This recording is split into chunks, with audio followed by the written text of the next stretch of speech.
اور اس پر ظلم زیادتی ہوتی ہے۔ جگہوں جگہوں پر ظلم ستم کی اس طریقے سے پہاڑ توڑے جا رہے ہیں، اور زیادہ تر مسلمان پر یا مسلمان کے ناموں پر ہر جگہوں پر مسلمان یا پھر دین اسلام کے پیچھے ساری قومیں لگی ہوئی ہیں۔ سارے دھرم کے ماننے والوں کا ٹارگٹ صرف اور صرف مسلمان ہیں۔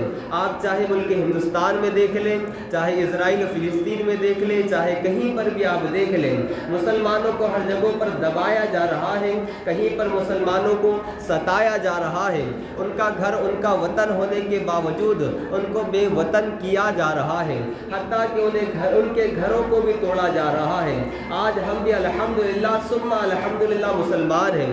اللہ تبارک و تعالیٰ فضل و کرم فرمائے کہ ہم پر وہ نوبتیں نہ آئے، لیکن ہمارا رویہ یہی رہا تو اس کی وجہ پھر یہی بنے گی کہ ہم پر بھی وہ ظلم و ستم کے پہاڑ توڑے جائیں گے۔ اس لیے کہ پیارے، کل جو چیز آج جو وہاں پر ہو رہی ہے، ہوشیار وہ ہے کہ پڑوس میں اگر آگ لگتی ہے تو خود سنبھل جائے، سدھر جائے۔ ہوشیار وہ نہیں ہوتا کہ پڑوس میں آگ لگے اور انتظار کرے کہ لگے گی ہمارے یہاں جب جا کر کے ہم سدھریں گے یا سنوریں گے۔ میرے پیارے آقا علیہ الصلوۃ والتسلیم کے پیارے دیوانوں، اس لیے کہ اللہ تبارک و تعالیٰ جب قوموں سے ناراض ہوتا ہے، جب اللہ تبارک و تعالیٰ انسان سے ناراض ہوتا ہے تو اللہ تبارک و تعالیٰ اپنا عذاب دنیا کے اندر ہی دکھا دیا کرتا ہے، وہ عذاب کے جلووں کو دکھا دیا کرتا ہے۔ جس طریقے سے پچھلی قوموں نے گناہ کیے تھے، ان تمام قوموں پر اللہ تبارک و تعالیٰ کا عذاب بھی آیا، اللہ تبارک و تعالیٰ نے انہیں نیست و نابود فرما دیا۔ ان کا تذکرہ بھی ہمارے سامنے کیا گیا، اور اس انداز سے اور اس شان سے کیا گیا کہ تاکہ لوگ سدھر جائیں، تاکہ لوگ اس سے عبرت حاصل کریں۔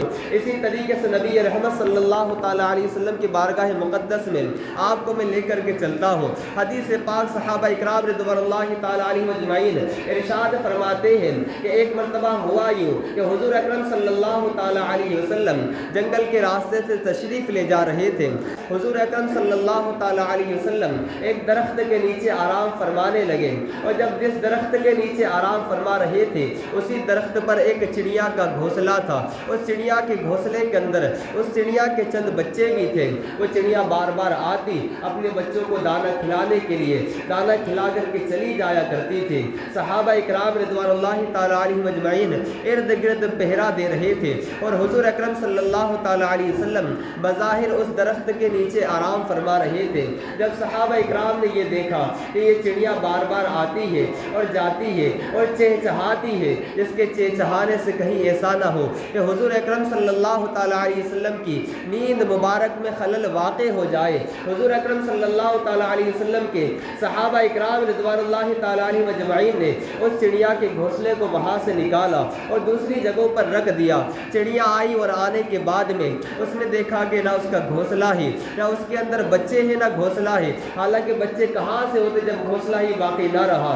اب اس کا بڑی خوش نصیبی کی بات یہ تھی کہ جس درخت کے اندر، جس درخت پر اس چڑیا کا گھونسلہ تھا اور وہ چڑیا تھی، اسی درخت کے نیچے بے سہاروں کے سہارا اور ہر ایک کی سننے والے دونوں عالم کے مالک و مختار آرام فرما رہے تھے۔ اس کی خوش نصیبی یہ تھی، وہ جیسے ہی اس نے درخت سے نیچے دیکھا تو رحمت دو جہاں صلی اللہ تعالیٰ علیہ وسلم آرام فرما رہے تھے۔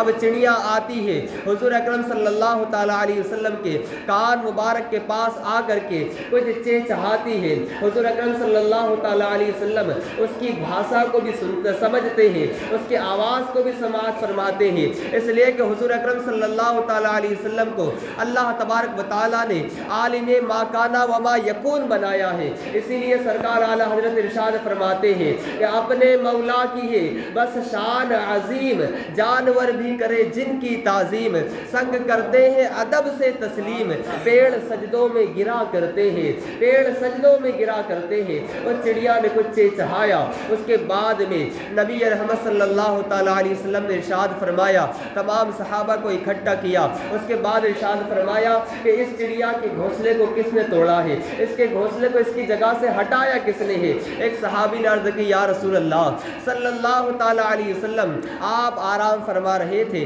آپ کی نیند میں، آپ کے آرام میں خلل واقع نہ ہو، اس لیے ہم نے اس کے گھونسلے کو اس کی جگہ سے ہٹا دیا ہے۔ یا رسول اللہ صلی اللہ تعالیٰ علیہ وسلم، اس کے بچے بھی سلامت ہے، اس کا گھونسلہ بھی سلامت ہے۔ حضور اکرم صلی اللہ تعالیٰ علیہ وسلم نے ارشاد فرمایا، خبردار کوئی کسی جانور کے گھر کو نہ اجاڑے. اگر کوئی کسی جانور کے گھر کو برباد کرتا ہے, اللہ تبارک و تعالیٰ اس کے گھر کو برباد کر دے گا, اس کے گھر کو نیست و نابود کر دے گا.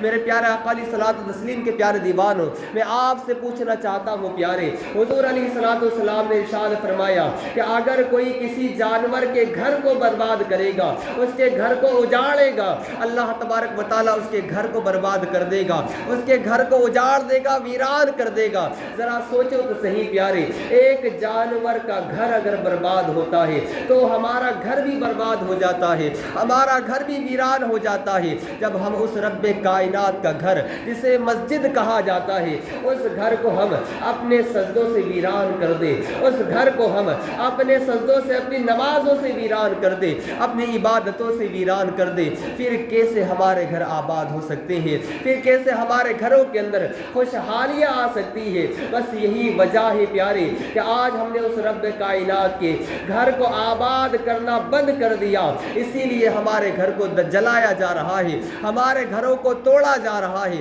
ہمیں بے وطن کیا جا رہا ہے.